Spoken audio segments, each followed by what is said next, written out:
Hello and welcome to our Rangers review. Oh, I can't even say Rangers review. It's been such an exciting game. Gosh, the Rangers review afternoon briefing is at Ibrox. I'm in my office, and we're going to be discussing a pretty good game, a pretty good performance by Rangers. They won 3-0 this afternoon, thanks to a 5-minute goal by Todd Cantwell. Another John Sutton in the 34th minute, and then Patton Sakala topping off the round with a third on 70th minute. It's a pretty comprehensive performance, Joshua. What stood out from overall performance to you? Yeah, it was. We knew before the game, Jonny, that it was not going to. The game didn't impact anything. The season's done, the league's gone. But I think for Beale, important to get that victory over Celtic, and it was quite emphatic. It was quite convincing. Celtic were missing players, but Rangers were too. You know, a forward line of Fashion Sakala and Rabi Matondo is not what I think the majority of Rangers supporters, or indeed what Michael Beale would select if he could. Rangers were intense. They started in that narrow pressing shape. They got the early goal, and I think Beale summed it up by saying Rangers scored chances that they haven't of the like in these types of games, and then punished Celtic for their mistake for the third goal in the way that has happened to them in these Old Firm games. It's not been like the 3-0 win when Postecoglou Celtic played Gio's Rangers, or the 4-0 win, where I think there was a glaring difference between the teams. That's not been the case over the last few matches when Rangers have lost those games narrowly. And I think what you saw today was kind of the confirmation of that, when Rangers can execute it, with the caveats of what this game meant in the context of the season. But it's still an Old Firm game, and both teams obviously still want to win it desperately badly. I thought you saw what Rangers could do when they executed their chances, admittedly with still quite a lot of unfulfilled moments in the final third. Robbie McCrory as well. I know we'll talk about a number of players, but I thought he made such a difference, just being aggressive off his line. And not only did he make a couple of good stops and claimed quite a lot of high balls, Jonny, but he also prevented a lot of attacks from becoming dangerous by being so quick off his line. So I think a really good day for Beale all round, a big victory, a kind of statement performance that he'll now need to build on and as he said, give some oxygen going into the summer. Yeah, absolutely, Josh. It's interesting you bring up McCrory. I thought he was outstanding today. There's a great picture of him that was on the PA feed. I hope I'm coming across okay, by the way. Yes, you're fine now. You're jumping all over the place. I unplugged my £200 microphone that just keeps deciding to have brain farts on me, so I'm going to have to go and get that replaced. But I'm coming through from the standard speaker on my iMac here. There's a wonderful picture of Robbie McCrory just reaching to catch the ball that I've posted on the Rangers Review Twitter feed, and it's a huge difference to have a goalkeeper who is making big saves in a game. Listen, Alan McGregor's a legend. He's been unbelievable, but he's 41 and he's long past it. And there's just been too many games like this where if there's a shot on target, it's a goal. Robbie McCrory had an incredible save in this game and was just confident with the ball at his feet, confident with coming to catch the ball. Very quick out off his line as well, Josh, which stifled a number of opportunities that Celtic could have had. I thought he was excellent, and one of the many players in that team that did themselves absolutely no problems, no harm for next season. Yeah, and I think it's 4 clean sheets now in the 4 senior appearances he's had at Rangers. He had that big stop from O'Reilly with, I think, a game at maybe 50 minutes or 55 minutes or so after Jack lost the ball kind of in a bad position. He was quick off his line, he was commanding it, and you're right, no one will obviously dispute, I think, Alan McGregor's legacy overall at Rangers. Equally, I think very few people would dispute that he's been a difference maker for them, especially this season in the league. The numbers don't suggest that he has done, and I don't think it's been a case quite like last season where there's been lots of glaring errors. If you think about the game, the 2-2 draw with Motherwell, or up at Ross County, or Hearts at home, I think it's just been more over the course of the season. Shots that he would have saved in the past quite comfortably hasn't, and therefore he's not been able to make the difference. I guess not only in the big moments, but just overall. If you look at the goal saved above average, it's definitely been a negative in that area. But McCrory also, that I guess on the preventative side, not only reacting to stuff with the shots and when the ball comes into his area, but going to claim crosses, getting off his line and being quick, clearing the ball when he needed to do so. Because there was a couple of moments in the first half, Celtic started the game quickly as well. And if you think back to a year ago when Rangers lost 2-1 in April, and that basically confirmed the league title that season, it was a similar fast start where Rangers overwhelmed Celtic, but then they conceded the goal and it kind of punctured the atmosphere. Celtic hit the post early on, but aside from that, I thought McCrory did really well to prevent those attacks. And that was important because it meant that they weren't able to get a foothold back into the game. And obviously in the second half, Ashton Sakala kind of puts it out of reach. Josh, is there a temptation now, or will there be a temptation for Michael Beale not to spend that money on Jack Butland? Now, that deal is not over the line yet. It's not there. Manchester United, I think, want to keep Jack Butland, and Rangers are going to have to push out the boat to bring this guy in. Now, he's experienced, he's an England international, he's a very, very good goalkeeper. But Robbie McCrory's there. Robbie McCrory's a lot cheaper, and Robbie McCrory's an academy product. Mm-hmm. Do you give him the chance now and say, you know what, we're going to roll the dice a little bit here, put that money into other parts of the team, and give this guy the chance to become the new Alan McGregor? Well, I think certainly if you look at McCrory, he's done as much as he can do in these two games in terms of an addition. He's done as well as he can do. I think there'll still be temptation, rightly so, for Rangers to try and buy a goalkeeper this summer because they'll need another one in there anyway. Alan McGregor's obviously going. Remains to be seen what happens with John McLaughlin, and obviously for as well as Robbie McCrory has done, I think there'll need to be a greater sample size to really judge if he's the man to be the Rangers number one over the course of the season, because 4 games is very different to 60 games. But what you would say, Jonny, is that not only has he not done his chances any harm, he's increased his chances because he's taken his moment. Michael Beale said at the start when he came back to the club that McCrory would be given a chance, and he's been true to his word. He was injured for a number of months, so although people will say maybe McCrory should have been in earlier, I don't think that's really been an option up until the last while or so, and obviously he's coming for these past 2 games. But there's so evidently a few players you can build around today. I mean, Cantwell, just head and shoulders, I think, above every single player on that pitch. Scores the first goal, and just kind of has everything to his game. I think, especially offensively, in the last few weeks, you've started to see when he plays at the top midfield how effective he can be. Raskin was everywhere, very dominant in the middle. Lundstrom and Jack, I thought Lundstrom looked quite liberated with the ability to go and press and play box to box. And I thought Ridvan Yilmaz as well, who hasn't really had an opportunity, hasn't had an opportunity in one of these big games.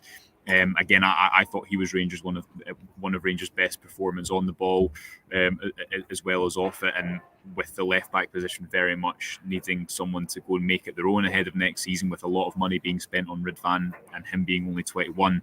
You'd have to say that's an encouraging sign, because that was a whole new back five in there today, and with Ben Davies starting last week. So it's not as easy as I guess just slotting in. I guess that has to be considered as well, and I thought he did very well. The other thing is, you've got to take into account, Josh, that the pressure's off and Celtic are not at full strength. Yeah. So you've got to be careful and not read too much into it. But as you say, there's a number of players today that have done themselves absolutely no harm at all. I've written a piece on the website about John Souttar. I thought he was excellent and showed a real personality and the ability to impose himself on a game that I don't think you see too often from Ben Davies. He looks like a leader alongside another leader with Connor Goldson, whereas you often think when those two, Davies and Goldson, play together, Goldson is very much the powerful personality, and Davies is the guy that brings the ball out. Souttar has that ball-playing ability, but he's also got that leadership potential. And I think that bodes well. I definitely want to see him as part of the rebuild. We know that he's got injury problems, but I thought he was excellent today. Yeah, just on the topic of how much you read into it, I guess you got to look at the fact that Rangers were not full strength at all, as we kind of said at the top of the show. Yeah, that's true. And maybe more the point is, it's not so much that this game shows us anything different than we've seen in the last couple of games. Rangers obviously more intense because they're at home and more aggressive and have that license to go and press and the expectation of the crowd. But what I do think it shows is when they're able to execute in both boxes, that they can win these games. Again, there's not been that huge disparity where there was at Parkhead in those couple of games under Gio, where you think Rangers looked so far off Celtic in those games, and they didn't have a foothold, they didn't create chances, they didn't hold possession, they didn't work their way up the pitch.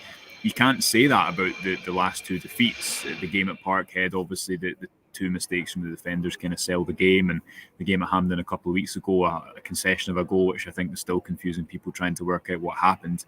The difference was today that I think you see when the shoe is on the other foot and Rangers were able to be decisive. There's not a huge difference between the teams, between the two boxes, I don't think, tactically. I think Rangers have lacked finishers and then decisive performances in the other box, and they got both of them today. John Souttar, I thought he was very good, able to step in on that right foot, even though I think a lot of people like having a left footer in there as well to bring the ball out. And a big header from him, a big moment, another set piece goal for Rangers. I've put out the article I did a couple of months ago now, so it's not that up to date, but it just shows some of the changes that Harry Watling has made alongside Michael Beale to attacking set pieces. It's an area that was unfulfilled for Rangers at the start of the season. They weren't making the most of it, and now I certainly think they are. You can see at every set piece if you watch the technical area at Ibrox, just the attention to detail, the variation in approach, trying to get the dominant headers isolated against the ball, and it worked well. And again, another example, much like last week with Todd Cantwell, of just how valuable set pieces can be if you make the most out of them. Yeah, listen, I'm going to touch on Cantwell for a little bit, Josh, because I want your practical insight on this. Where is Todd Cantwell's best position?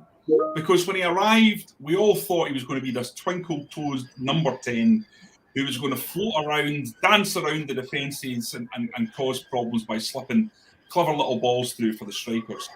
He's much, much more than that. But he's also that. He is that. Yeah.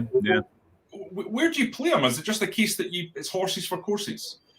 Well, Beale said that after a couple of games, he said he's a really interesting player, deeper when you're trying to break down a low block, but he's also interesting close to the striker. And towards the start of his Rangers career, you saw him maybe playing a bit deeper in midfield, and kind of through necessity in the last few weeks, you've seen him play higher and make the most of that, bring that goal threat. The piece I did maybe a couple of months ago now, which I'll put out on the Twitter tonight, with one of his coaches at Norwich, who kind of coached him right throughout his time there in the academy.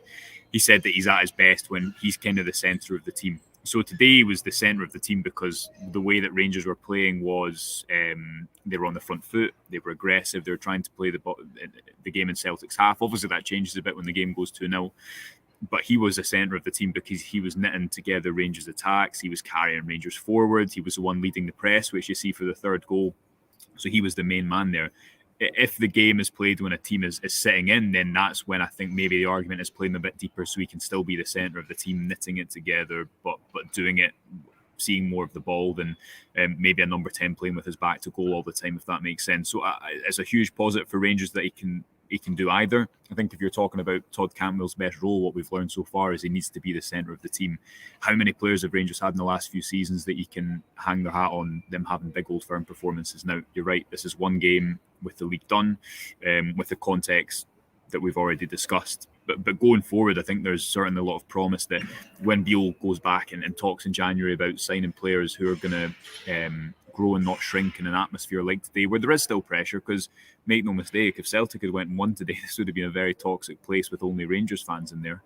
Raskin and Cantwell certainly look like the type of players who, in a team that's went through a lot of difficulties, has suffered difficult defeats, they've come into a difficult situation, they fit that bill. They're players who can be, I think, leaders in these types of games. And the hope for Beale, and I guess what supporters will hope and be optimistic about, is if you can get a few more players around them with similar mentalities, arriving at similar age and a similar technical ability, because some of the things that Cantwell were doing, I mean, the little pirouette out of pressure I think in the lead up to the second goal is just kind of a different level of ability to the majority of players that Rangers would sign. If you can get a few more players like that, then I think you're onto something pretty good. Yeah, absolutely. An excellent performance by Todd Cantwell, and certainly he really is imposing himself on this team. You talk about him becoming the centre of the team, and I think that's absolutely what is going on here. It's just about whether or not Michael Beale can get the level of quality around them. Listen, I also want to give a bit of credit to Lundstrom. I thought he once again had a very, very good game. maybe John Lundstrom's been suffering a little bit from the expectation levels, given how good he was in the run-up to Seville. A little bit with injury. We know he's been carrying a lot of niggles. But in the last few games, he just looked like he's back to his old self somewhat, Josh. And for me, I don't think there's a lot of problems in that Rangers midfield, you know. I think there's a lot of quality and a lovely blend of skill sets in there. Maybe one or two still need to come in just to give a bit of strength and depth. But as Michael Beale keeps on banging on about, it's about both boxes. I think if you get a big centre-half, big dominant centre-half in there, maybe another goalie, certainly some strikers. I don't think Rangers will be too far away. Yeah, I mean, I think Lundstrom is no coincidence that he is suited to a game that's end to end, and it was not a surprise, but I guess a slight surprise today when you see Nico Raskin lining up at the base of midfield and you're trying to work out what's the plan there. And Beale said in his press conference, kind of went back to the future a bit with two pressers on the outside, two aggressive pressers to press the full-backs and get the footballer in the middle. Raskin's definitely the best midfielder at Rangers and the best at getting the ball under pressure, being able to be press resistant and turn and get playing. And he made, I think it was 12 interceptions he made. He was everywhere off the ball. What that did was that facilitated and allowed Lundstrom to do what he does best, I think, which is go box to box, use his athleticism. He's not going to be able to take the ball under pressure and spin in the same way that Raskin does, but there's obviously a reason he had those big performances in a Rangers shirt in the past for a reason. Similarly, as much as it is about both boxes, you can't kind of disregard, I guess, the Old Firm defeats, especially at Hampden, where there's just a feeling that this squad cannot get over the line in certain matches. And the rebuild is happening regardless of today. I don't think that decides too many futures. Maybe it's a positive day, especially for someone like Ridvan and McCrory going forward. And Lundstrom obviously entering the final year of his contract. Remains to be seen what happens with him there. But I don't think he did himself any harm today. And it was a game that suited him because it allowed him to probably show his best attributes, which come out when the game is end-to-end. What did you make of the forward line, Josh? Fashion Sakala has been heavily criticised. I thought he was typically up and down, but caused problems at space. It was a great finish for the third goal, and you've got to say he's gone around Joe Hart quite well, and then rolled it into the net. Rabbi Matondo, he caused problems with his pace, but I'm still not totally convinced Rabbi Matondo is going to be the answer, or that there's that much there for Rangers, given the style of play that they face most weeks, to utilise. I'm not saying there's not a football player in there. I think he's just not that suited to the way Rangers play. You feel free to disagree with me on that. What was your take on the twin performances of the front men? I thought there was a moment where Cantwell shot just wide of the post and he kind of created the chance for himself. And there was a few moments where Sakala was running in transition or Matondo, and I just thought the kind of disparity of quality was quite clear compared to what Cantwell was offering you. Matondo took a sore one to the head in the first half, and I thought he had a few bright moments. Equally, didn't really learn anything new. The end product isn't consistent there, and I think if Rangers had a couple of clinical forwards up there that Beale will hope to get in the summer, there was a lot more joy to be had.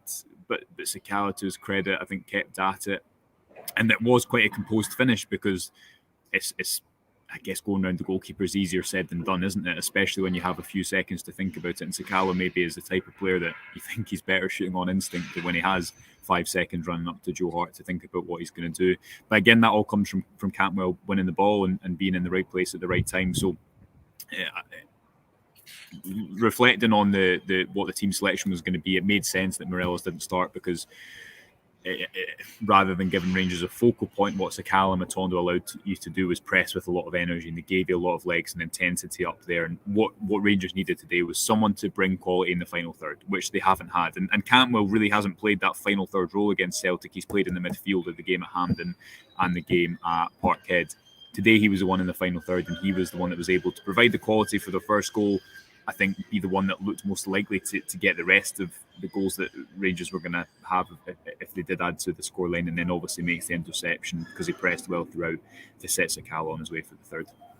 Yeah, Celtic still caused the odd problem, Josh. They had a few chances. They were quite sloppy. I think the stats say that there's only one shot on target, but I don't think that really tells the story. In terms of defensively, how did you think Rangers handled the threat?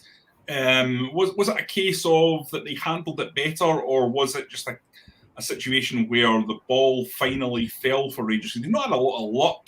They've not, no. And you think back, Jonny, to the game here in January when Tillman goes through one-on-one against Joe Hart and Joe Hart saves it, and then you obviously think back to the game at Parkhead or Hampden, and Rangers haven't had the rub of the green. There's no doubt about it. Even you think of Sakala's misses with at both of those occasions at Hampden. And there was some sketchy moments for Rangers. I mean, if O's shot doesn't hit the post and goes in, we're probably having quite a different conversation. So I think there's an element of they were due a bit of luck in this fixture, and that's going to happen at some point. But I think as well that what you've seen in the last 3 games, so I think you can split Beale's approach in Old Firm games into 2 categories. The game here, the 2-2 game, the 2-1 League Cup final defeat, which I think was by far the worst, and I think you can say he got it wrong on that day. But since then, I think Rangers have got it right. They've changed their approach off the ball. They're a lot more adaptable. They don't just sit in that 4-3-3 shape and do the same thing and move with the opposition as they did that day at Hampden. Today they were really narrow and aggressive on a kind of 4-3-1-2, and then they went more to a 4-4-2 off the ball when they fell a bit deeper naturally when you're 2-0 up, because that's just how the game's going to kind of ebb and flow at points, which allowed them to cope with it a bit better. And it means that I think the approach, and I feel like I've spoke about this a lot, but the links on my Twitter to kind of break down the Beale's tactical approach in Old Firm games, I don't think it gives up control in the same way that Gio's man marking, if you sat off, it was so at the mercy of rotations, and as a result was pulled apart twice quite emphatically at Parkhead. So equally, Rangers were due a bit of luck in this fixture. It's important for them going into next season, because I believe the first Old Firm of next season will be here. That'll be have a huge say on the title race, because we've seen the record of both Old Firm sides in the league this season. And for Beale to get that first win in this fixture, he was keen to play that down post match, obviously saying that he's been involved as an assistant, which is right, but I'm sure privately he'll recognise that in the context of what's been a really difficult season, in the context of a lot of change on and off the park at Rangers, it's a nicer way to end a Saturday than the alternative.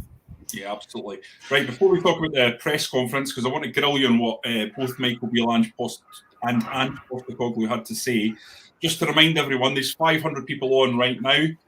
Support us and click to subscribe if you're on YouTube, if you haven't already. That's absolutely huge for us. Helps us do these videos, helps us do more of these videos.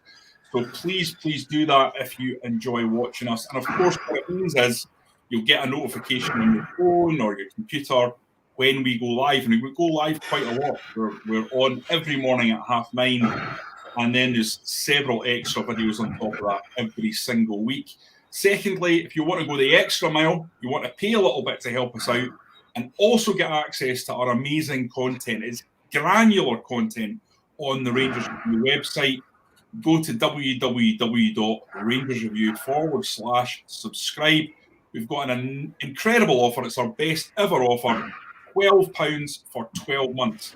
That's peanuts in terms of what you'd be paying for newspapers, for example, and it gives you our coverage, full access and light for an entire year. This time next year, hopefully we'll be sitting talking about Rangers waltzing towards another title number 56. And if you go on and pay that £12, you'll have full access all the way through to this time next year of the best Rangers coverage there is.